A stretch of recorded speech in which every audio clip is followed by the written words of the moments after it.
지난 6월 첫 주부터 우리 광주교회는 153 기도 용사를 통해서 우리가 6주간 새벽마다 230명이 모여서 기도하는 큰 은혜를 누렸어요. 그 기도자가 지금도 새벽마다 함께 모여서 부르짖고 있음을 인하여 감사를 드립니다.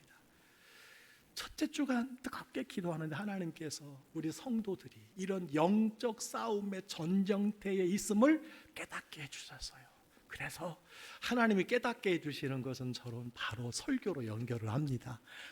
영적 전쟁, 영적 씨름에 대해서 주님이 말씀을 전하라는구나 해서 5편의 주제를 하나님께서 또 생각나게 해주셨어요. 첫 번째가 무엇이었느냐? 영적 전쟁 대비하라. 영적 전쟁이 있으니 대비하라는 거예요. 준비하라는 거예요. 어떻게 준비하라고 그랬습니까? 근신하라, 깨어라, 믿음에 굳게 서라, 마귀를 대적하라고 그랬어요.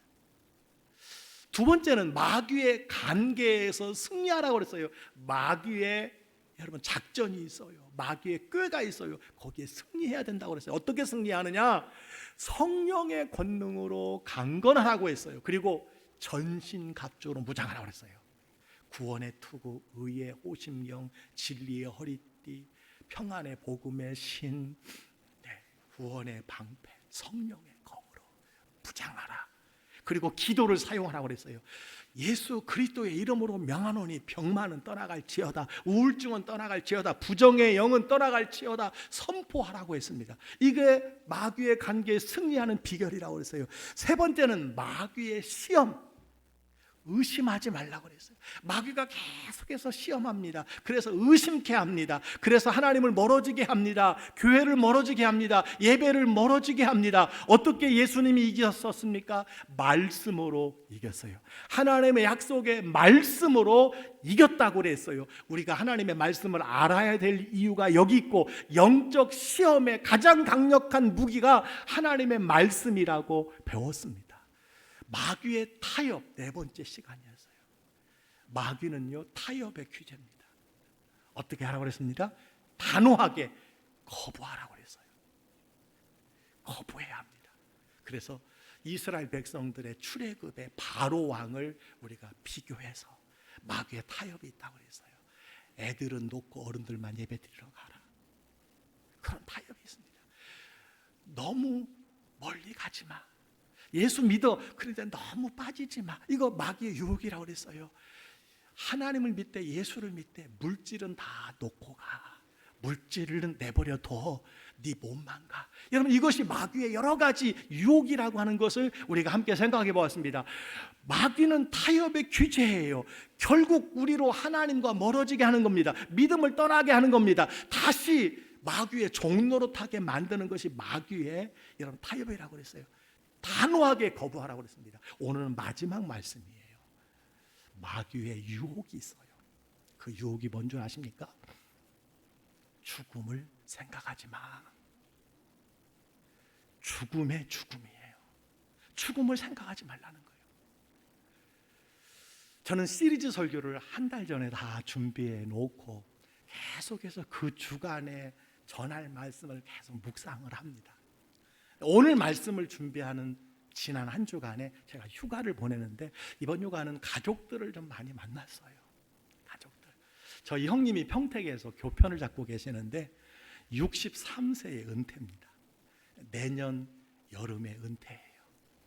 그렇다고 해가지고 은퇴 후에 보낼 처소를 마련했는데, 평택 시내에서 좀 벗어난 곳에 전원주택을 하나 이렇게 구입을 했어요. 그래서 동생, 내가 여생을 보낼 곳인데 와서 한번 봐주게, 기도해주게. 그래서 거기 다녀오는 그런 걸음 중에 제 마음이 무거워요. 형님도 은퇴를 하는구나. 나도 얼마 남지 않았네. 은퇴가 얼마 남지 않았네. 그 생각 속에 언뜻 내 삶도 얼마 남지 않았네. 여기에 발전이 되더라고요. 좀 무거웠어요. 그러나 남은 여생, 남은 인생, 남은 사역기간 최선을 다해서 일해야 되겠구나 다짐하게 되어지고, 하나님 앞에 갈 날을 다시 한번 여러분 기억하는 기회가 되었습니다. 특별히 또 하나의 사건이 있었어요. 제가 예배학으로 박사 논문을 썼는데 그 논문을 지도해 주신 교수님께서 65세가 되어서 은퇴식을 마련해서 제자들을 초청했어요. 그래서 박사학위를 받은 5명의 제자들이 정성을 다해서 귀한 선물도 드리고 순서도 맡고 축하하고 또 격려하고 감사하는 시간을 가졌는데, 그 시간 내내 제 마음에는요, 나도 은퇴할 날이 있겠구나. 거기서 또 발전해서 나도 주님 앞에 갈 날이 있겠구나. 그리고 계속 이 생각이 드는 거예요. 마귀의 유혹은 죽음을 생각하지 말라고 그랬는데, 그래, 죽음을 늘 생각해야 되는구나, 은퇴를 생각해야 되는구나 라고 하는 마음을 이렇게 갖게 되었습니다. 여러분, 오늘은 마귀의 유혹이에요. 죽음을 생각하지 말라는 것이 마귀의 유혹이에요. 여러분, 마귀의 3가지 이름 기억하시죠? 다 잊어버려도 이건 기억해야 돼요. 첫 번째 이름이 뭐예요? 옛뱀, 유혹자. 마귀는 지금도 유혹합니다. 계속 유혹해요. 이성으로 유혹하고 돈으로 유혹합니다. 두 번째 마귀의 이름은요, 헬라어로 마귀입니다. 디아블로, 나누는 자. 둘로 나눕니다. 늘 마귀가 역사하면 분열합니다. 세 번째 히브리어로 사탄이라고 그랬습니다. 사탄의 뜻이 뭐지요? 막는 자, 대적자입니다. 꼭 여러분 기억해야 돼요. 마귀는요, 옛 뱀으로 창세기 3장에 하와를 유혹하듯이 성도를 여러 가지로 유혹합니다. 오늘은 그 중에 모든 사람들이 가장 쉽게 받는 유혹에 대한 설교예요. 가장 쉽게 받는 유혹이 뭐냐?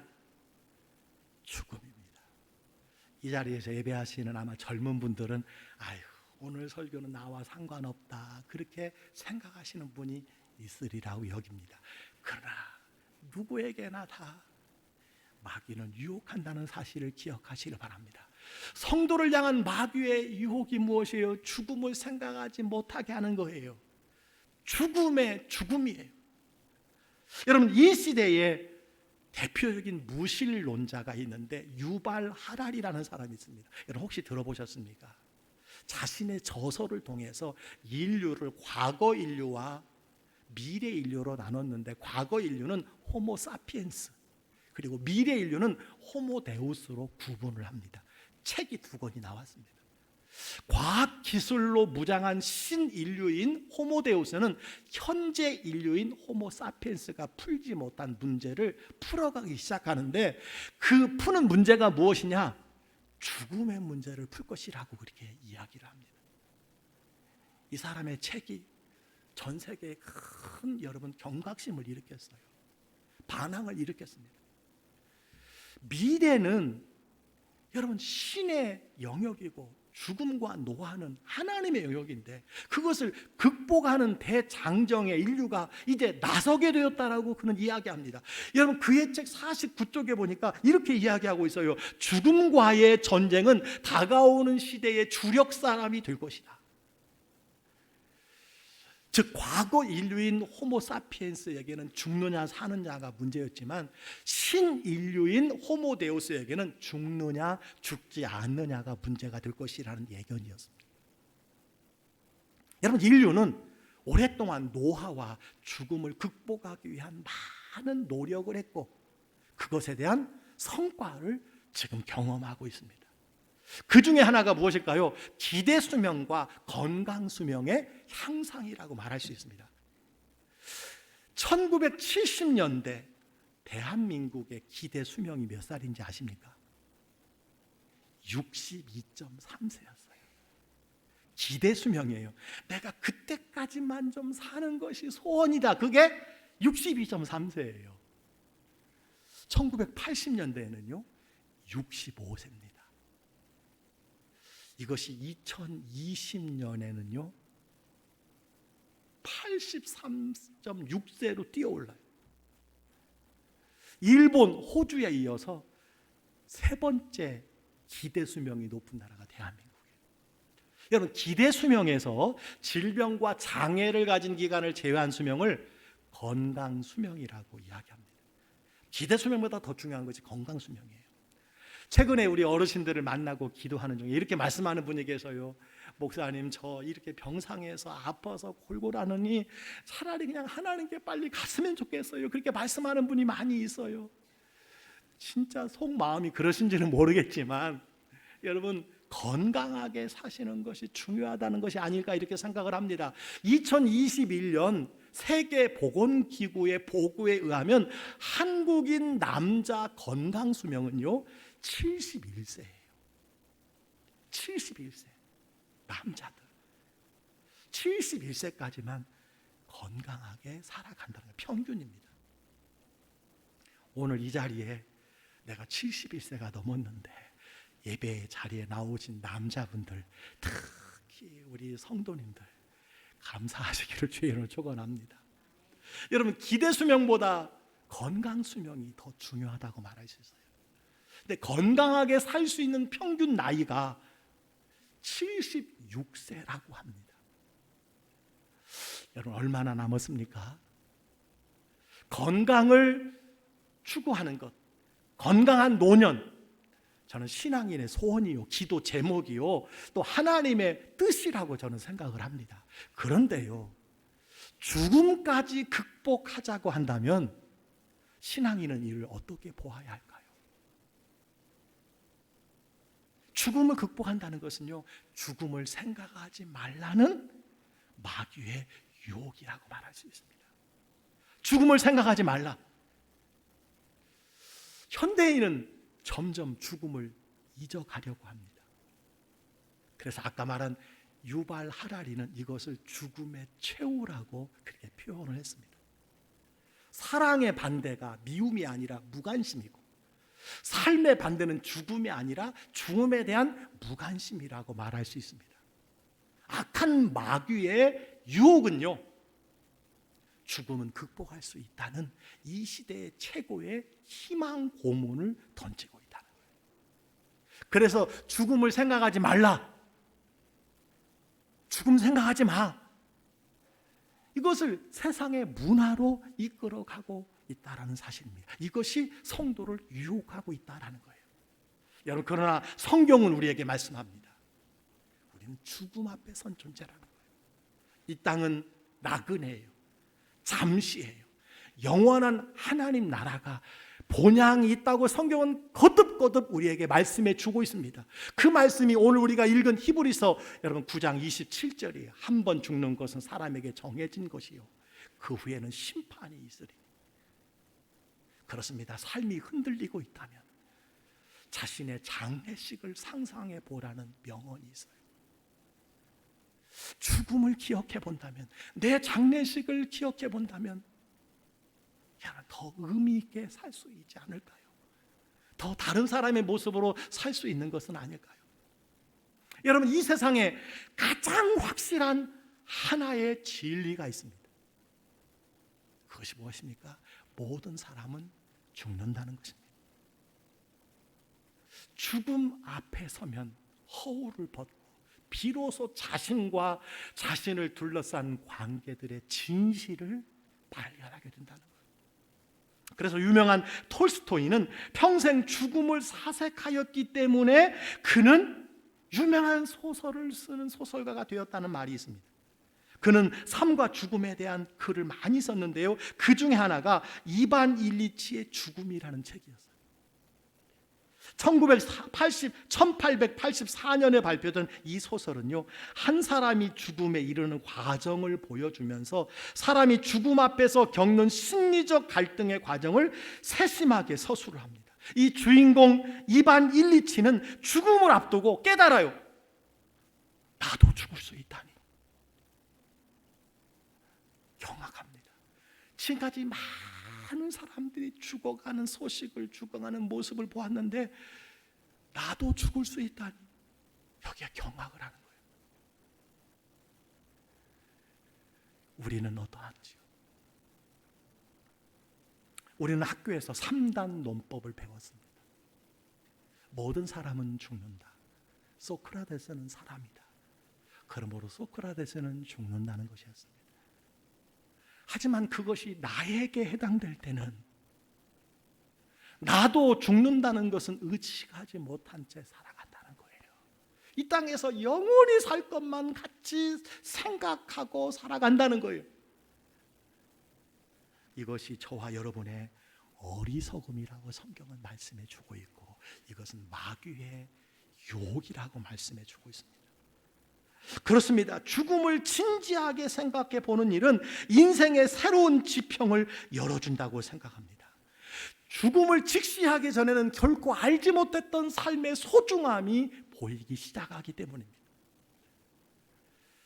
제가 전반기 동안 설교를 했는데 오늘 1, 2부 설교 후에 목사님, 제가 은혜 받았습니다, 제가 많이 울었습니다라고 가장 많이 저에게 고백해 준 말씀이 오늘 이 말씀이에요. 흔히 우리는 좋은 삶이 좋은 죽음을 이끈다고 생각하지만 실은 좋은 죽음이 좋은 삶을 이끈다는 사실이에요. 여러분, 숙제하지 않은 학생이 즐겁게 축구를 한다 해도 그 즐거움은요, 학교 갈 시간이 가까울수록 더 불안해진다는 걸 아십니까? 죽음을 준비한 사람만이 삶도 자신 있게 행복하게 살아갈 수 있다는 거예요. 그래서 웰빙은요, 웰다잉 속에서 나옵니다. 웰빙은 웰다잉 속에서 나와요. 그래서 요즘에는 웰빙 하는 말보다요, 웰다잉을 더 많이 강조하는 시대가 되었습니다. 여러분, 라틴어 3대 경구를 아십니까? 저는 이 경구가 성경과 일맥상통한다고 생각합니다. 라틴어 3대 경구가 이거예요. 메멘토 모리, 죽음을 기억하라. 카르페 디엠, 현실을 즐겨라. 아모르 파티. 저는 김연자가 이야기하는 것을 잘 몰랐는데 운명을 사랑하라는 것이 아모르 파티예요. 여러분, 메멘토 모리에서 까르페 디엠이 나오고 아모르 파티에 도달하는 것이 인생이다라고 하는 것을 우리에게 가르쳐 주는 것이라고 저는 생각을 합니다. 여러분, 죽음을 생각하는 것, 이건 하나님이 우리에게 원하시는 거예요. 누가복음 12장에 보면 어리석은 부자의 비유가 나옵니다. 여러분, 16절로 19절까지 다 같이 한번 읽어볼까요? 시작. 또 비유로 그들에게 말하여 이르시되 한 부자가 그 밭에 소출이 풍성하매 심중에 생각하여 이르되 내가 곡식 쌓아둘 곳이 없으니 어찌할까 하고, 또 이르되 내가 이렇게 하리라. 내 곡간을 헐고 더 크게 짓고 내 모든 곡식과 물건을 거기 쌓아두리라. 또 내가 내 영혼에게 이르되 영혼아, 여러 해 쓸 물건을 많이 쌓아두었으니 평안히 쉬고 먹고 마시고 즐거워하자 하리라 하되, 이 사람에게 만약 죽음이 없었다면 얼마나 좋았을까요? 그러나 이어지는 하나님의 말씀을 우리가 꼭 기억해야 합니다. 12장 20절에 이렇게 말씀합니다. 하나님은 이르시되 어리석은 자여, 오늘 밤에 내 영혼을 도로 찾으리니 그러면 내 준비한 것이 누구의 것이 되겠느냐. 마귀는 죽음을 생각하지 말라고 이야기합니다. 유혹합니다. 그러나 성경은 말합니다. 죽음을 늘 생각하라고 말씀하고 있다는 사실을 기억하시기를 바랍니다. 여러분, 죽음으로부터 삶을 배워야 합니다. 한 번 죽는 것은 사람에게 정해진 것이요, 그 후에는 심판이 있으리라고 했어요. 인생에 심판이 있고 결산이 있다는 말씀은요, 사람에게 정말 중요한 것이 무엇인지를 가르쳐주고 있어요. 어떻게 살아야 할지를 다시 한번 사고하게 해준다는 거예요. 그래서 성 어거스틴은요, 죽음 앞에서 인간의 자아가 다시 태어난다고 그랬습니다. 그렇습니다. 죽음으로부터 삶을 배우는 거예요. 제가 이번 휴가 기간에 가족들을 많이 만났어요. 제 여동생이 전주에 살고 있습니다. 여동생을 만났더니 여동생에게 큰 걱정거리가 있어요. 며칠 전에 건강검진을 했는데 3가지가 아주 안 좋다는 거예요. 그래서 재검사를 큰 병원에 가서 받아봐야 된다고 통지가 왔어요. 오빠가 오니까, 오빠가 목사잖아요. 저에게 그 이야기를 해요. 제가 간절히 기도해 줬어요. 아무것도 염려하지 말고 모든 일에 기도와 간구로 너의 구할 것을 감사함으로 하나님께 아뢰라. 그리고 제가 기도해 줬어요. 동생, 하나님이 치료해 주실 줄 믿어. 담대한 믿음으로 기도하고 준비하자. 그 말이 아마 큰 힘이 되었던 것 같아요. 부부가 헤어지고 난 뒤에 몇 시간 후에 다시 찾아왔어요. 오빠를 만났더니 너무너무 마음이 시원해지고 편해지고 평안이 찾아오고, 남편도 목사님 다시 한번 보러 가자고 했다고 해서 저녁 늦게 다시 왔어요. 휴가가 끝나고 와서 전화가 왔어요. 오빠, 그 세 가지가 아무 문제 없이 깨끗하대. 제가 얼마나 감사했는지 몰라요. 아이고, 박수까지 쳐주시니까 고맙습니다. 오빠 노릇 못했는데 이번에 오빠 노릇 한 방에 제대로 했구나, 그런 생각이 여러분 들어요. 그래요. 죽음 앞에서, 아니 건강검진 하나 하고 난 뒤에도 여러분 우리 마음이 얼마나 졸입니까? 평안을 잃어버려요. 그러나 죽음으로부터 삶을 배운다고 성경은 우리에게 이야기하고 있습니다. 여러분, 앞서 살펴본 이반 일리치는 잘 나가는 법원 판사였어요. 대단하지 않습니까? 그런데 삶의 정점에 있었던 그가 죽었다는 소식이 퍼졌습니다. 그의 장례식에 사람들이 모여들었는데 울음바다였을까요? 아니었어요. 장례식에 참석한 동료들은 슬픔을 느낀 것이 아니라 그의 부재로 인한 인사이동에 더 관심을 가졌고 밤새 카드놀이에 마음을 쏟았다는 거예요. 우리의 장례식과 뭐가 다릅니까? 자, 그렇다면 이반 일리치의 부인은 어땠을까요? 소설 이야기입니다. 남편의 죽음에 대한 슬픔이 잠깐 있었지만 남편의 죽음으로 인한 보험금에 더 많은 관심을 갖기 시작했다라는 거예요. 이반 일리치는 악하게 살아온 사람이 아니었어요. 평범한 남편으로 가정생활에 몰두했고 그 누구보다도 잘 살고 있다고 여겼어요. 그런 이반 일리치는 좋은 집으로 이사하여 커튼을 달다가 사다리에서 떨어져 허리를 다쳤는데 그 병이 차츰 불치의 병으로 발전해서 결국 죽음에 이르게 된 것이었습니다. 이반 일치는 죽음을 앞두고서야 자기 주위에 있는 위선과 기만의 사람을 보게 되었어요. 죽어가는 자신을 바라보며 진심으로 슬퍼하는 사람은 아무도 없더라. 그것이 죽음보다 더 슬펐습니다. 세상에 이럴 수가. 세상에 이럴 수가.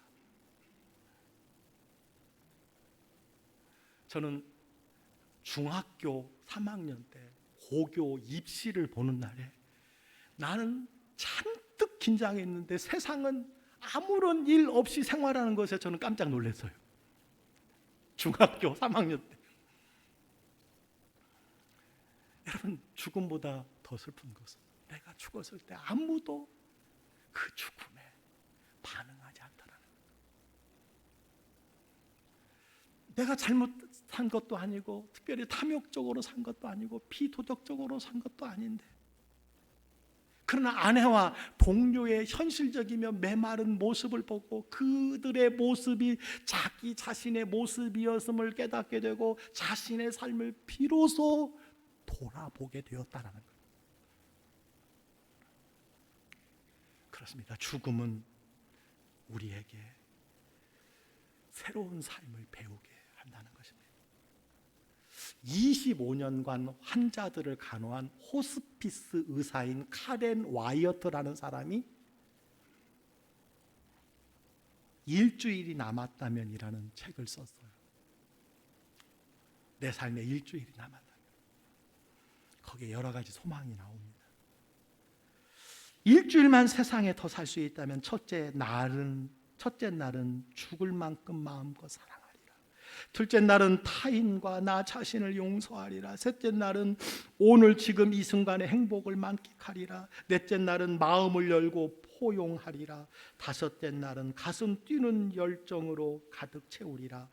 여섯째 날은 여유를 가지고 삶의 현재를 음미하리라. 일곱째 날은 내가 이 세상에 존재한다는 것에 감사하리라. 이것이 삶의 진실이었다는 것입니다. 죽기 전에 깨달아야 합니다. 한 번 죽는 것은 사람에게 정해진 것이요 그 후에는 심판이 있으리. 세계적인 조각가 로댕은 프랑스 정부로부터 신축 미술관 입구에 청동문을 제작해 달라는 의뢰를 받았습니다. 이에 로댕은 단테의 신곡 중에 지옥편을 소재로 지옥문을 제작했습니다. 지옥문 제일 위쪽에는 새 망령의 조각상을 세우고 지옥문 중앙에는 생각하는 사람의 조각상을 세웠습니다. 여러분 잘 아시지요? 생각하는 사람은 지옥문 앞에서 무슨 생각을 하고 있을까요? 지옥 갈 사람이 지옥문 앞에서 아무리 많은 생각을 해도 소용이 없다는 메시지가 아닐까. 지옥은요, 일체 희망을 버리라 하는 메시지라는 사실입니다. 우리는 죽기 전에 삶의 결산이 있다는 것과 천국과 지옥이 있다는 것을 깨달아야 합니다. 그래서 하나님께서는요, 계속해서 전도서를 통해서 말씀하시고 또 말씀하는 것이 무엇일까요? 지옥의 메시지였습니다. 지옥에 대한 인식이었고 죽음에 대한 인식이었습니다. 그래서 전도서 12장 7절은 이렇게 말합니다. 흙은 여전히 땅으로 돌아가고 영은 그것을 주신 하나님께로 돌아가기 전에 기억하라. 하나님께로 돌아가기 전에 죽음을 기억하라는 거예요. 죽음은 모든 사람에게 공평하게 주어집니다. 그러므로 죽음에 대한 깊은 생각은 삶을 가장 풍요롭게 만든다는 사실을 기억하시기를 바랍니다. 죽은 사람의 유품을 정리하는 유품 정리사라는 직업이 있습니다. 유품 정리사. 유품 정리사인 김새별이 씨, 이름이 김새별이에요. 김새별이 씨가 떠난 후에 남겨진 것들이라는 책을 썼어요. 20세 초반의 어린 나이에 장례 지도사가 된 그녀는 어느 날 한 통의 전화를 받게 됩니다. 마음이 너무 아파서 유품을 정리하지 못하겠습니다. 몸이 아프신 어머니가 자식들에게 아픈 걸 숨기며 투병 생활을 하셨고 아버지께서 직접 어머니의 병 간호를 해오셨는데 결국에는 간호에 지친 아버지가 먼저 돌아가시고 어머니까지 돌아가시게 된 상황이었습니다.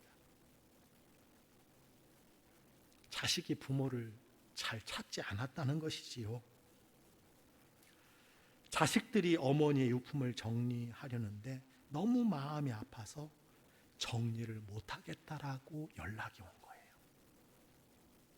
이 책에는 가슴 뭉클한 이야기들이 많이 나옵니다. 그 중에 이런 사연이 나옵니다. 2012년 겨울 반 지하방에서 50대 남성분이 돌아가셨어요. 돌아가신 지 보름 만에 발견이 됐고 유품을 정리 의뢰를 받고 현장에 갔다고 합니다.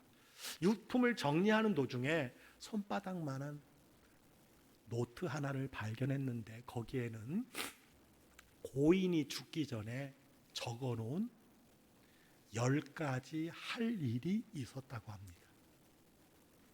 첫째는 TV에 나오는 맛집 몇 군데라도 가보기. 두 번째는 친구들에게 연락해서 친구들 목소리를 들어보기. 마지막은 딸 아이의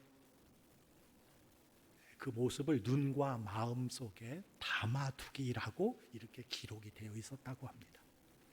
그분의 따님은 독일에서 유학 중에서 아버지가 간암이었다는 사실을 몰랐다고 합니다.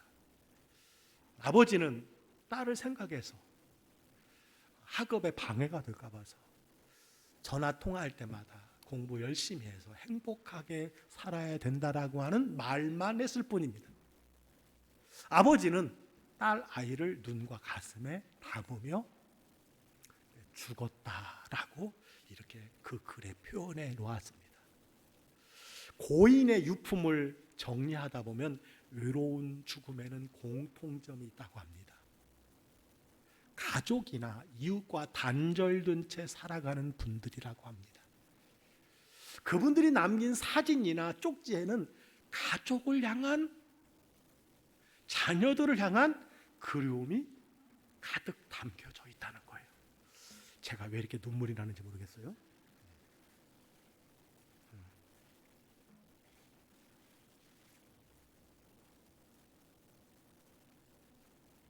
그분들에겐 작은 관심,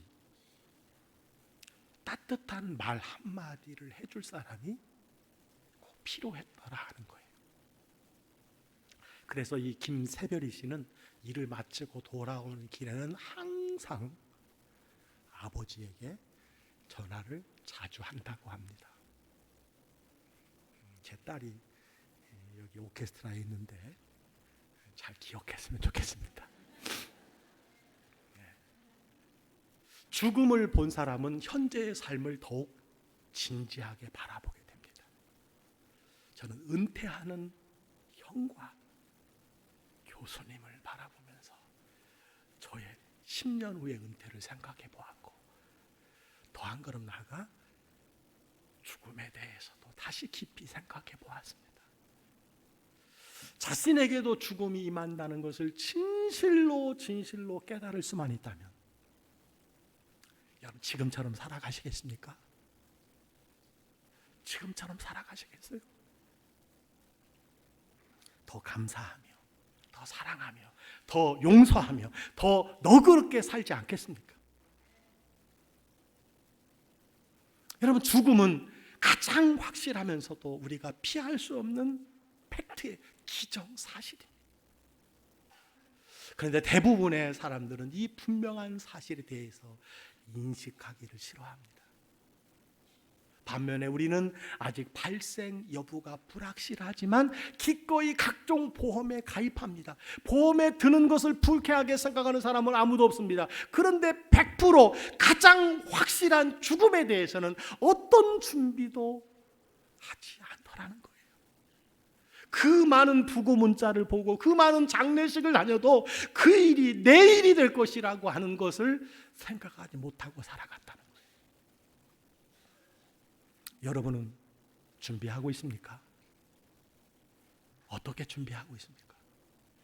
무엇을 준비하고 있습니까? 생각 중에 가장 중요한 생각, 오늘 성경은 죽음이라고 말씀해 주고 있습니다. 죽음이 두려워서 죽음을 생각하지 않고 과학의 힘으로 죽음을 벗어나리라는 어리석음이야말로 죽음이라고 말할 수 있고, 그것은 마귀의 욕이라고 말할 수 있습니다.